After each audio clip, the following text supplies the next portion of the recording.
बरसात की एक काली रात थी। घड़ी में रात के 11:45 बज रहे थे।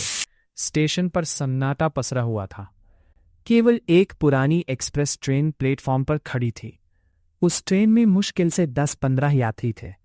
उसी समय रवि नाम का एक युवक भागता हुआ स्टेशन पहुंचा। उसे अपनी बीमार मां से मिलने गांव जाना था। टिकट लेकर वह जल्दी से ट्रेन में चढ़ गया। जैसे ही ट्रेन चली, तेज बारिश शुरू हो गई। बिजली आसमान में चमक रही थी। रवि ने देखा कि उसके सामने वाली सीट पर सफेद साड़ी पहने एक बूढ़ी औरत बैठी थी। उसका चेहरा झुर्रियों से भरा था, लेकिन उसकी आंखें अजीब तरह से चमक रही थीं। कुछ देर बाद बूढ़ी औरत बोली, बेटा, अगला स्टेशन आने से पहले किसी की आवाज सुनकर दरवाजा मत खोलना, चाहे कोई कितना भी रोए। रवि ने पूछा, क्यों दादी? बूढ़ी औरत ने केवल इतना कहा, जो दरवाजा खोलता है वो फिर कभी घर नहीं पहुंचता। इतना कहकर वो चुप हो गई। रवि को लगा शायद दादी अंधविश्वासी है। करीब आधे घंटे बाद ट्रेन घने जंगल से गुजर रही थी। अचानक ट्रेन की सारी लाइटें बंद हो गईं। पूरा डिब्बा अंधेरे में डूब गया। तभी बाहर से एक छोटी बच्ची के रोने की आवाज आई, अंकल, दरवाजा खोल दीजिए, मुझे बहुत डर लग रहा है। रवि का दिल पसीज गया। बाकी यात्री डर के मारे चुप बैठे रहे। बूढ़ी औरत ने धीरे से कहा, मत खोलना। लेकिन बच्ची की रोने की आवाज और तेज होती गई। अंकल, मेरी मम्मी मर गई, मुझे बचा लीजिए। रवि से रहा नहीं गया। वह दरवाजे के पास गया और जैसे ही हैंडल पकड़ने लगा, अचानक बूढ़ी औरत ने उसका हाथ कसकर पकड़ लिया। अगर आज दरवाजा खोला तो पूरी ट्रेन में कोई जिंदा नहीं बचेगा। उसी समय बिजली चमकी। रवि ने खिड़की से बाहर देखा। वहां कोई बच्ची नहीं थी, बल्कि एक डरावनी औरत हवा में उल्टी लटकी हुई थी। उसकी लाल आंखें थीं, लंबे बिखरे बाल थे और उसके पैर उल्टे थे। वह जोर जोर से हंस रही थी। हाँ, हाँ, हाँ, आज भी कोई मेरे जाल में नहीं फंसा। इतना कहकर वह अंधेरे जंगल में गायब हो गई। कुछ मिनट बाद ट्रेन अगले स्टेशन पर पहुंच गई। लाइटें फिर से जल उठी। रवि ने राहत की सांस ली, लेकिन जब उसने बूढ़ी औरत को धन्यवाद देने के लिए पीछे देखा, सावित्री देवी अपने 2 बेटों रवि और मोहन के साथ रहती थी। बड़े बेटे रवि की पत्नी नेहा शहर में पली बढ़ी थी। उसे सुबह जल्दी उठना पसंद नहीं था। इसलिए वो रोज बाजार से पैकेट वाला नाश्ता और ब्रेड बिस्कुट ले आती थी। शुरू में सब ठीक लगा, लेकिन धीरे धीरे सावित्री देवी की तबीयत बिगड़ने लगी। उन्हें घर के बने ताज़ा खाने की याद आने लगी। एक दिन उन्होंने छोटे बेटे मोहन से कहा, बेटा, अब तेरी शादी ऐसी लड़की से करेंगे जो घर परिवार को समझे और अपने हाथों से प्यार से खाना बनाए। कुछ महीनों बाद मोहन की शादी गांव की सरल और मेहनती लड़की रानी से हो गई।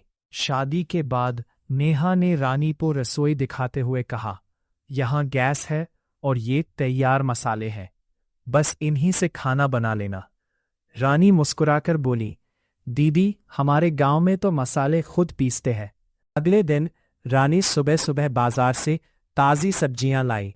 उसने धनिया, लहसुन और मिर्च को सिलबट्टे पर पीसा।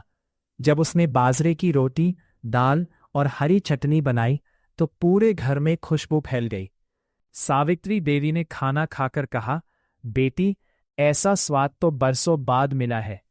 नेहा ये देखकर हैरान रह गई। एक दिन रवि के व्यापार में भारी नुकसान हो गया। घर की आर्थिक स्थिति कमजोर होने लगी। रवि परेशान रहने लगा। परिवार पर कर्ज बढ़ने लगा। तब रानी ने कहा, भैया जी, चिंता मत कीजिए, मेरे पास एक उपाय है। सबने पूछा, क्या? रानी बोली, मैं गांव की खास बाजरे की रोटी और देसी चटनी बेचूंगी। सबको यह विचार अजीब लगा, लेकिन रानी को अपने हुनर पर भरोसा था। रानी ने सड़क किनारे एक छोटा सा स्टॉल लगाया। वह गरम गरम बाजरे की रोटी, सरसों का साग और मिट्टी के कुल्हड़ में छाछ देने लगी। कीमत भी बहुत कम रखी। पहले दिन कुछ ही ग्राहक आए, लेकिन जिसने भी खाना खाया वह अपने दोस्तों को लेकर वापस आया। कुछ ही दिनों में स्टॉल के सामने लंबी लाइन लगने लगी। लोग कहते, इतना स्वादिष्ट और शुद्ध खाना तो हमने वर्षों से नहीं खाया।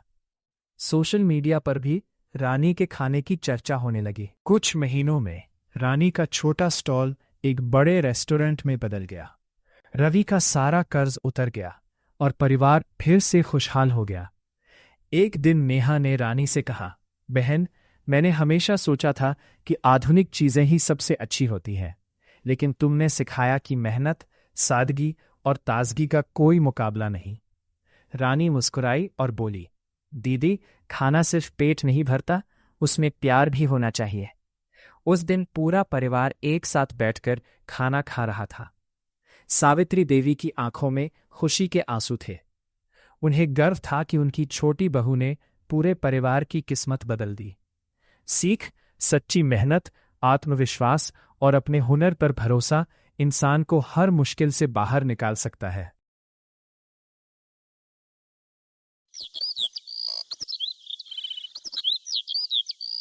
रामपुर गांव में रमेश नाम का एक बहुत ही सीधा और ईमानदार हलवाई रहता था। वो शुद्ध और स्वादिष्ट मिठाइयां बनाता था। उसकी आर्थिक स्थिति बहुत खराब थी।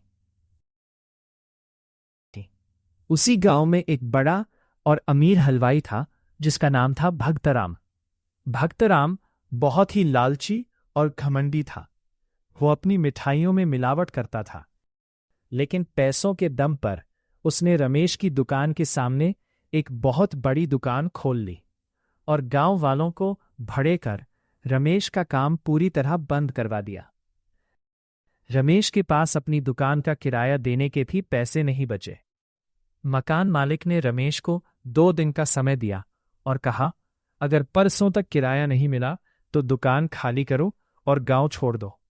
रमेश बहुत दुखी हुआ और अपनी पत्नी से बोला, अब हमारे पास कोई रास्ता नहीं बचा।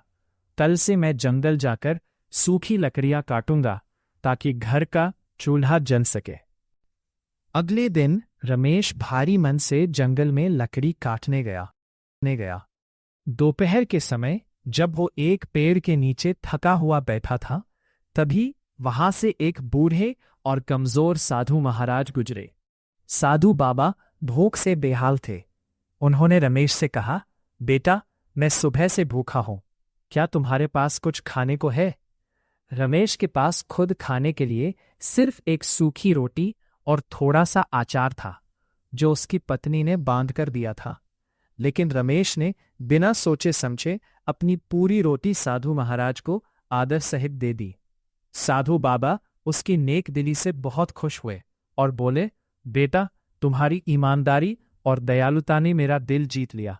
मैं तुम्हें एक गुप्त रास्ता बताता हूं। इस घने जंगल के बीचों बीच जादुई रसोई लगती है, जो केवल रात के 12 बजे खुलती है।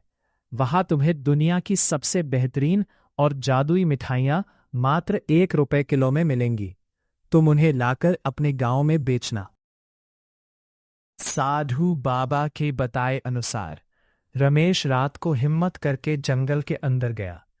रात के 12 बजते ही पेड़ों के बीच से एक सुनहरी रोशनी निकली और वहां एक आलीशान रसोई प्रकट हुई, जहां अदृश्य रूप से स्वादिष्ट मिठाइयां बन रही थीं। रमेश ने अपनी जेब से बचे कुचे 5 रुपए निकाले और 5 किलो जादुई अमृत पेड़ा खरीद लिया। अगले दिन रमेश ने गांव के चौक पर वो पेड़ा बेचना शुरू किया। जो भी उस पेड़े को खाता, उसका मन खुश हो जाता और उसकी छोटी मोटी बीमारियां भी ठीक होने लगती। देखते ही देखते रमेश की दुकान पर लोगों की लंबी कतारें लग गईं। रमेश अब हर रात जंगल जाता, जादुई मिठाइयां लाता और बहुत ही कम दाम में गांव वालों को बेचता। कुछ ही दिनों में रमेश ने अपनी दुकान का सारा कर्ज चुका दिया और एक सुंदर सा नया घर भी बना लिया। रमेश की यह तरक्की देखकर अमीर हलवाई भक्तराम को जलन होने लगी। उसने सोचा, ये कंगाल रमेश रातों रात इतना अमीर कैसे हो गया? जरूर कोई चक्कर है। एक रात भक्तराम ने चुपके से रमेश का पीछा किया और उसे जंगल की जादुई रसोई से सामान खरीदते देख लिया। भक्तराम के मन में लालच आ गया। उसने सोचा, कल रात मैं अकेले आऊंगा और इस रसोई की सारी जादुई मिठाइयां और सोने के बर्तन चोरी कर लूंगा। अगले दिन वह आधी रात को अकेले उसी जगह पहुंचा, लेकिन वहां कोई रसोई नहीं थी, सिर्फ घना अंधेरा था। वह गुस्से में चिल्लाने लगा। अगली सुबह जलन के मारे भक्तराम ने गुस्से में आकर रमेश की दुकान में चुपके से आग लगा दी, लेकिन गांव के चौकीदार ने उसे आग लगाते हुए देख लिया। सुबह गांव में पंचायत बैठी। सरपंच और गांव वालों ने भक्तराम को रंगे हाथों पकड़ लिया। सरपंच ने फैसला सुनाया, भक्तराम, तुमने जलन में आकर रमेश का नुकसान किया है। अब तुम्हें रमेश की नई दुकान का पूरा खर्च उठाना होगा और अपनी आधी संपत्ति गांव के गरीब लोगों में बांटनी होगी, वरना तुम्हें गांव से निकाल दिया जाएगा। भक्तराम ने रोते हुए अपनी गलती मानी और रमेश से माफी मांगी। रमेश ने अपनी दयालुता दिखाते हुए उसे माफ कर दिया। कहानी की सीख, सच्चाई और नेकदिली की हमेशा जीत होती है, जबकि लालच और जलन इंसान को खुद ही बर्बाद कर देते हैं।